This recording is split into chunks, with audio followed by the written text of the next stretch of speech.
கர்நாடகாவில் இருந்து தமிழகத்திற்கு கண்டெய்னர் லாரியில் நூதன முறையில் கடத்த முயன்ற 5 லட்சம் ரூபாய் மதிப்பிலான 530 கிலோ புகையிலை பொருட்கள் பறிமுதல் செய்யப்பட்டன.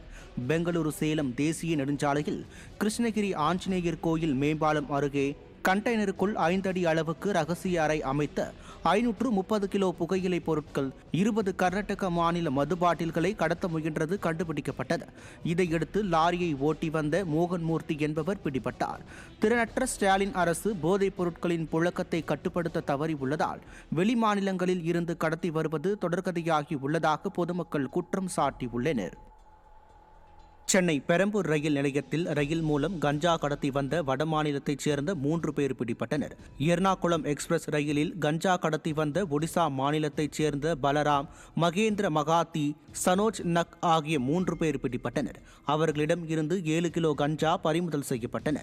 தீய சக்தி ஸ்டாலின் ஆட்சியில் நாளுக்கு நாள் வட மாநிலங்களில் இருந்து கஞ்சா கடத்தப்படுவது அதிகரித்துள்ளதால் தமிழகம் போதைப் பொருட்களின் கூடாரமாக மாறி வருவதாக குற்றச்சாட்டு எழுந்துள்ளது.